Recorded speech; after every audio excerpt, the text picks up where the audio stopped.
Fala galera, seja bem-vindo ao canal Fazendo História com o professor Zelaya.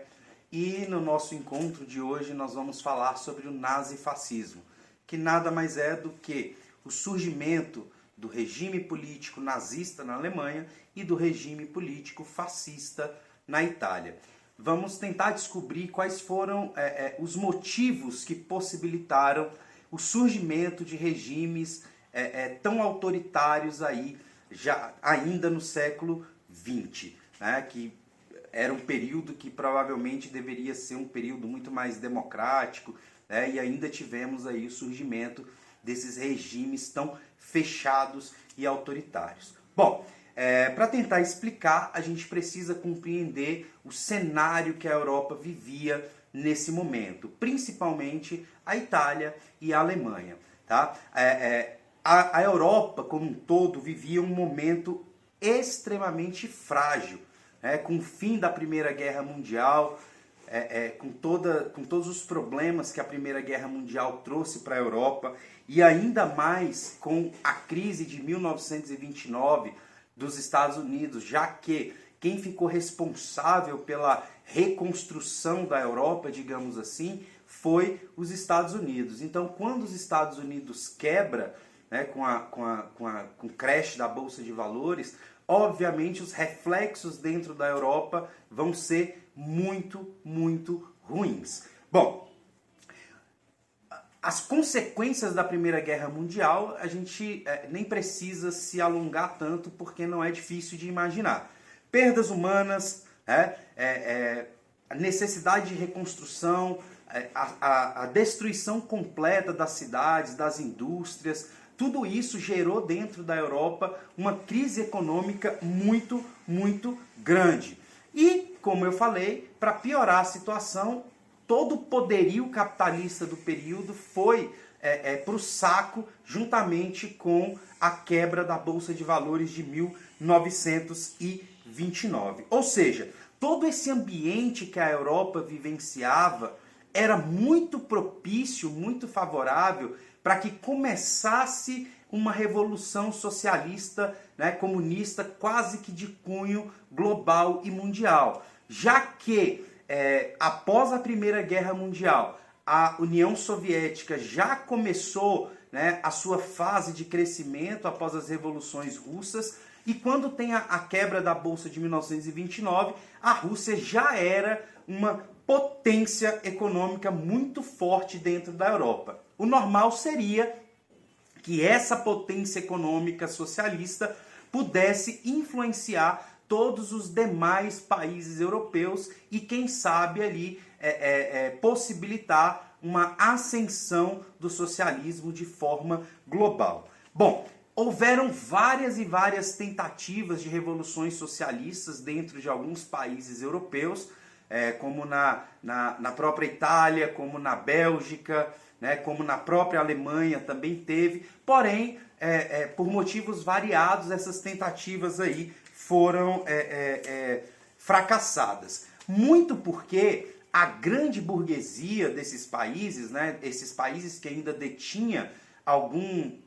Era pequeno, era escasso, mas a grande burguesia ainda tinha um certo poder econômico, o que levava-os a também exercer o poder político. Então, a grande burguesia nesse período, temendo uma revolução socialista, né, global, tendo em vista que o exemplo do socialismo soviético não era muito favorável à burguesia, já que o modelo político adotado pelo comunismo soviético, ele estatizava todas as propriedades privadas, ele tornava tudo do Estado, né? E, obviamente, quem ia sentir mais falta de suas possessões era justamente a grande burguesia, ok? Bom, então os burgueses passaram a considerar e passaram a chamar esse iminente crescimento do socialismo de perigo comunista, né? E esse comunismo soviético, como eu acabei de dizer, não favorecia a burguesia de forma nenhuma.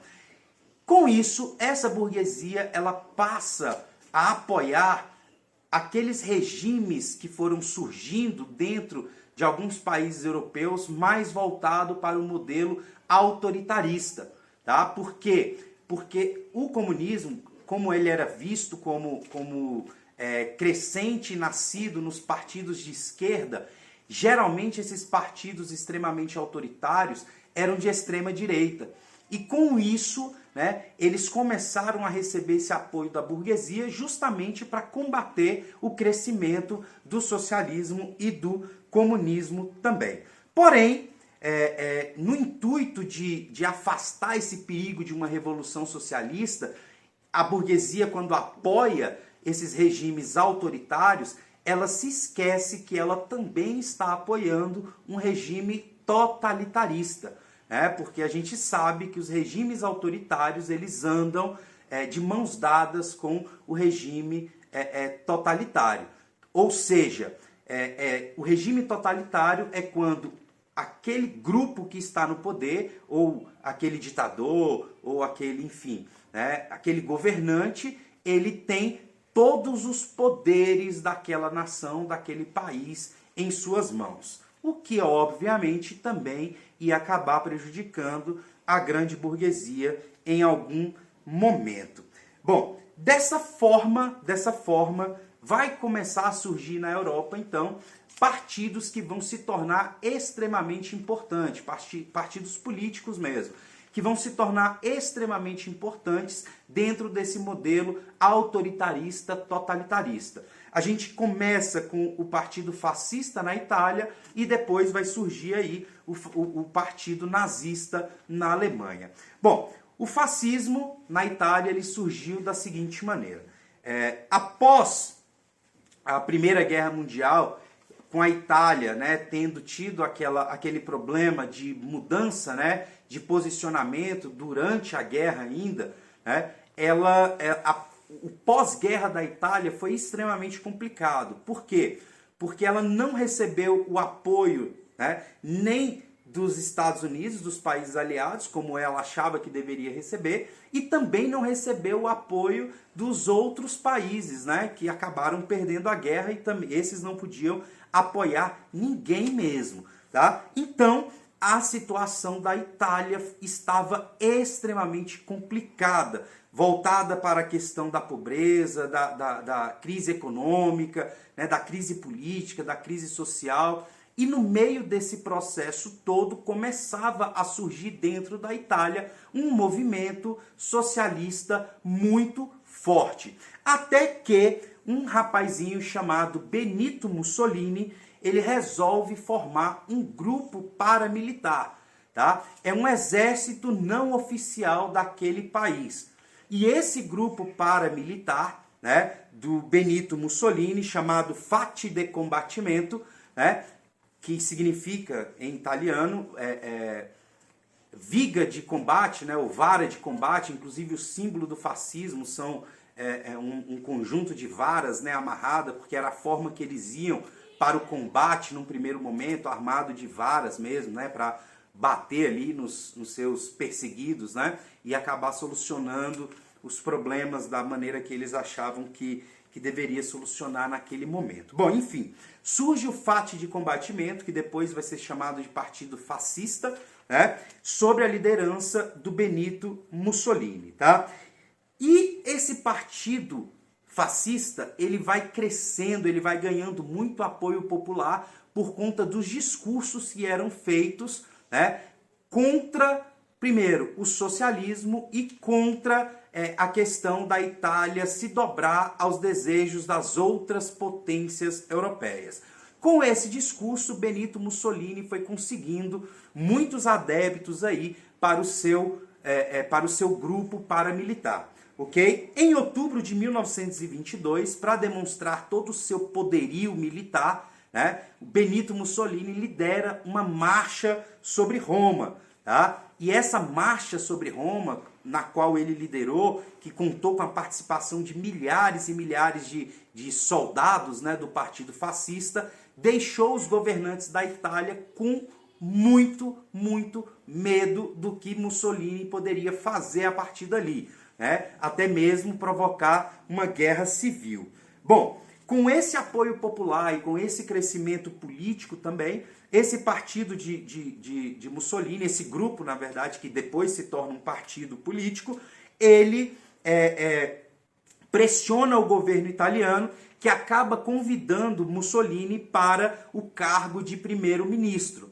Ele assume o cargo de primeiro-ministro, mas logo ele dá um jeito, né, de derrubar todos que pertenciam ao poder, ao governo italiano, e ele vai se tornar o que nós conhecemos como Duce italiano. Isso em 1925. Duce é como se fosse o ditador, o condutor supremo. Tá? E aí ele se torna o ditador da Itália, o Duce da Itália, e começa a governar da seguinte maneira. Primeiro, ele proíbe todo e qualquer partido político dentro da Itália, deixando apenas o FAT de combatimento, né, o partido fascista. Ele também fecha todos os órgãos de imprensa, né, todos os jornais escritos da Itália foram fechados, permanecendo apenas um, né, que por coincidência era o jornal fascista, tá?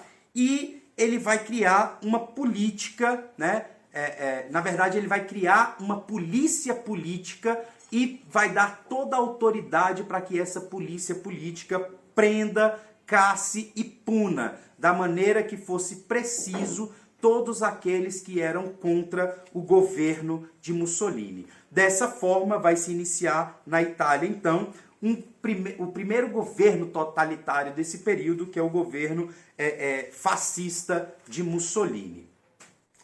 Na Alemanha, a gente vai perceber algumas semelhanças, tá, entre a formação, né, e como eles vão chegar ao poder, mas é óbvio que seria mesmo semelhante. Por quê? Porque as condições adversas eram praticamente a mesma. Né? Na Alemanha, a gente nem precisa ser um mago para entender que a situação da Alemanha era extremamente crítica.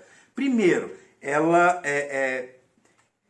a República Alemã só foi declarada em 1918, né, por conta da derrocada da Alemanha na Primeira Guerra Mundial, e ali vai assumir o poder um rapaz chamado Weimar, tá? E ele vai instaurar a República e vai iniciar o governo de Weimar, como ficou, a República de Weimar, como ficou conhecido aí, o governo dele. Bom, o primeiro ato dele enquanto governante da Alemanha foi negociar a paz, retirar a Alemanha da guerra, né, como se precisasse, porque a Alemanha já estava completamente em frangalhos, e ele vai assinar o Tratado de Versalhes em 1919. O Tratado de Versalhes, ele foi um duríssimo golpe para a Alemanha, tá? Por quê? Porque nesse Tratado de Versalhes, onde a Alemanha, né, vai ser considerada a única culpada da Primeira Guerra Mundial, serão impostas à Alemanha uma série de sanções econômicas, com o pagamento da indenização de guerra. Então, essas sanções econômicas que foram impostas à Alemanha foram pesadíssimas e vai deixar a República de Weimar com uma dívida estrondosa, que obviamente a Alemanha não vai ser capaz de pagar. Dessa forma, a Alemanha se tornou totalmente dependente dos capitais estrangeiros. Tá? Então a Alemanha dependia o tempo inteiro de empréstimos, principalmente dos Estados Unidos. Além dessas sanções econômicas, outras sanções também foram impostas à Alemanha, que foram as sanções militares. Tá? E essas também foram duríssimas. A Alemanha teve, por exemplo, que entregar todo o seu armamento bélico, né, para os Estados Unidos, a Inglaterra e a França. A Alemanha ficou proibida de organizar e montar qualquer exército militar, né, com uma quantidade grande de homens, e também foi obrigada a destruir todas as suas indústrias bélicas. Bom, tudo isso vai gerar na Alemanha, obviamente, uma catástrofe política, social e econômica. E a insatisfação ela vai começar a correr solta, né, dentro da Alemanha. Bom, Surge então na Alemanha, em 1919, um partido político que dava voz aos anseios populares. Tá? Um partido político que falava, digamos assim, em nome dos interesses populares. Esse partido foi fundado por um rapaz chamado Anton Drexler, tá? Em 1919 mesmo, e ele começa a fazer os seus discursos nas cervejarias alemãs, né, nos bares alemães, e começa a adquirir alguns adeptos no primeiro momento, né, começa algumas pessoas a seguirem esse partido que se chamava Partido Nacional Socialista dos Trabalhadores Alemães. Tá? E em 1920, esse partido político alemão ele vai sofrer um boom. Ele vai ter um crescimento muito grande dentro da Alemanha. De que forma? Em um dos discursos de Drexler, em uma cervejaria alemã, um ex-soldado combatente da Primeira Guerra, que estava sentado em uma das mesas, começa a ouvir aquele discurso e começa a concordar com várias ideias, né, que estão sendo expostas ali. E ele pede a palavra. Né? Drexler permite que ele fale, né, aqueles convidados que estão ali, e o rapaz sobe até o palanque e começa o seu discurso. Né? E o que Drexler não sabia é que esse rapaz tinha uma oratória que era capaz de seduzir, né, a todos que estivessem ali ouvindo o seu discurso. E assim a liderança do partido passa para as mãos de Adolf Hitler. Tá? Ele começa, né, a sua vida dentro do partido político, que mais tarde ele vai renomear como Partido Nazista. Tá? Ele começa o seu caminho político discursando, né, nessas cervejarias, mas logo, um pouco tempo depois, esses discursos tiveram que ser readequados para espaços muito maiores, tá? Porque cada vez mais a população, principalmente pobre da Alemanha, começava a seguir, né, os ideais ali difundidos por Adolf Hitler. Bom, e o que Adolf Hitler fazia então para poder encantar essas pessoas que o ouviam? Ele explorava duas coisas que para ele eram fundamentais naquele processo. Primeiro, o sentimento de revanchismo contra as potências, né, que impuseram o Tratado de Versalhes, contra as outras potências europeias, e o sentimento de nacionalismo alemão. Então ele tratava o povo alemão como um povo que havia sido humilhado e precisava se reerguer baseado no seu revanchismo e no seu sentimento de pátria aflorado. Dessa forma, Adolf Hitler foi crescendo politicamente cada vez mais. Bom, com a promessa de resgatar a honra, né, e também prometendo destruir todo e qualquer inimigo da Alemanha, ele vai cada vez mais tendo os seus adeptos, né? Conseguindo assim os seus adeptos. Bom, Hitler ele vai crescer tanto dentro da política alemã que em um momento, né, da sua jornada ele vai ser preso, tá? Ele vai ser preso por conta desses ideais que ele estava espalhando, né? Que obviamente, né, a gente sabe que eram ideais de ódio, tá? Eram discursos de ódio voltados para aqueles que ele dizia ser os principais inimigos da Alemanha, que eram principalmente as potências que impuseram o Tratado de Versalhes, como eu dizia, e os judeus, que na visão dele havia conspirado contra a Alemanha.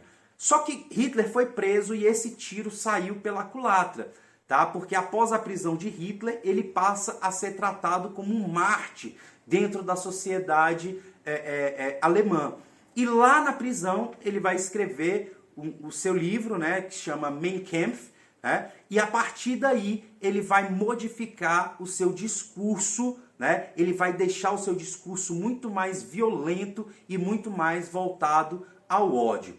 Bom, o governo alemão é praticamente obrigado a soltar Adolf Hitler por conta das pressões populares e para piorar a situação, com a quebra da Bolsa de Valores, né, de 29, a situação econômica da Alemanha, que tirava os seus empréstimos de lá, piorou ainda mais. Com isso, O que vem a seguir é a ascensão de Adolf Hitler. Ele começa, então, a apresentar algumas propostas que, na visão dele, agradavam tanto aos burgueses alemães quanto também aos pobres. Propostas como, por exemplo,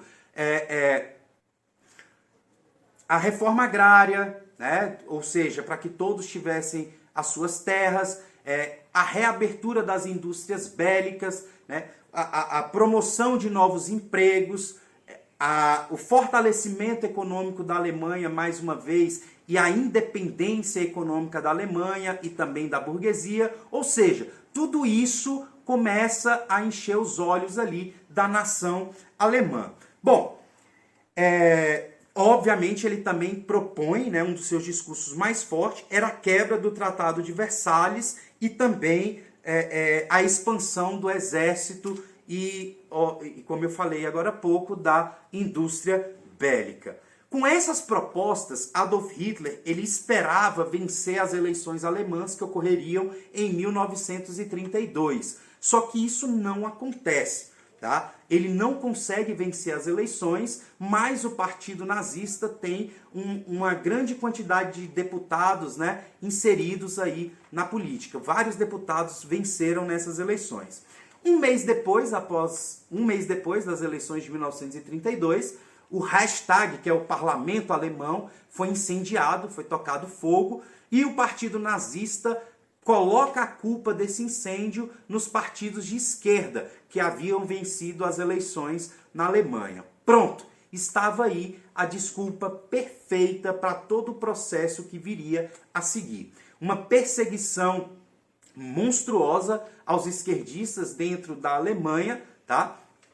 O fechamento de todos os partidos políticos, com exceção, obviamente, ao partido nazista. E um mês depois, basicamente, Adolf Hitler assume o poder na Alemanha e derruba todos os seus, digamos, adversários políticos. Dessa forma, quando Hitler estabelece o seu poder, que ele se torna o Reich, né, enfim, o governante da Alemanha, ele começa ali a colocar em prática os seus maiores desejos políticos que ele deixou descrito no Mein Kampf, que é o pangermanismo, que seria a expansão territorial da Alemanha, a conquista de novos territórios, e também a política do espaço vital, que seria o domínio das raças inferiores para que os alemães pudessem absorver essas riquezas desses povos inferiores e dessa forma